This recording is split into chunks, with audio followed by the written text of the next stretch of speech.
question we are asking you this morning after uncovering the story of a Dallas teen fined for cussing in the classroom.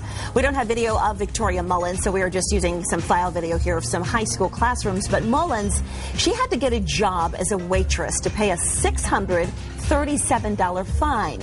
When a fellow student hassled her, Mullins reportedly said, quote, "You trying to start blank?" unquote. Now, her teacher heard it, sent her to the principal, and she got lunch detention. Well, Mullins says she instantly regretted her behavior, and she was shocked when the school resource officer showed up and gave her a ticket for, quote, breach of peace. Now at 9, what do you think? Good call by that officer, or should the school have been left to handle this? Well, it seems like she got 2 punishments there. So is it fair that she got 2? I don't know, but we have a couple posts out here. Sarah says, "Ooh, this is, can't say that word. I understand a small suspension, but the fine, it's ridiculous. It is a little high." And what do you think? Well, you know what? I agree, Allison. I think they went too far on this. Look, the principal could have just given her a talking to, and that would have been fine. But no, the police, the school resource officer had to get involved, and that's just not, it just went too far. I say you do the crime, you do the time. That's how it is. I mean, these teachers are dealing with a lot, and these unfortunate students, I'm not saying she was necessarily a bad student, but she was cursing in the classroom, and we have to put a stop to it. These teachers have enough to deal with, and they can't take the time to keep dealing with each individual student. And a lot of you agree. There's been some harsh criticism on our Facebook page. Absolutely. Kenneth Schlein writes, the initial fine seems a little harsh, but the rest of the money amount is logical for ignoring requirements. And Julie Wagner says, I agree that students need to experience consequences. Disruptions like this in class take away from the time the other kids have to learn. It's almost like stealing, in my opinion.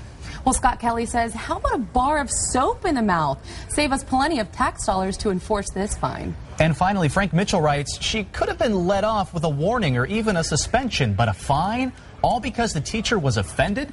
If you can't deal with a swear word, you don't belong in the classroom. Alrighty, a lot of you still buzzing about this. As Susie Figueroa writes, as an educator, I don't think kids and their language is monitored enough. Some speak to their parents the same way, and instead of holding them accountable for that, parents would rather look away. Well, what happens when the public tries to use, and she goes on. But again, I have to go back to the fact that this teacher, obviously, and we don't know the history of this student, Ms. Mullins, but we do know the fact that she cursed in the classroom. And I know kids are doing that all the time, but you have to be understanding to these teachers as well. Enough is enough. And she went to the principal's office. She did get the lunchroom detention, and maybe they said that's not enough. Let's make an example out of her. But is there a line that you cross where you go too far finding this high school kid all this money? Well, she's never going to probably be able to pay it. She'll do probably some public service. And the fines kept mounting because when she showed up to court, she didn't have the money initially. So that's why the fines kept mounting. It was just an original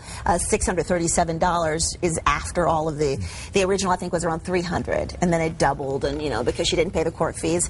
But again, I do think it starts at home. But you know what? So you're saying make an example of this one? Yeah. And maybe the next will learn. That is for sure. All right. Well, imagine sometime in the not too distant future.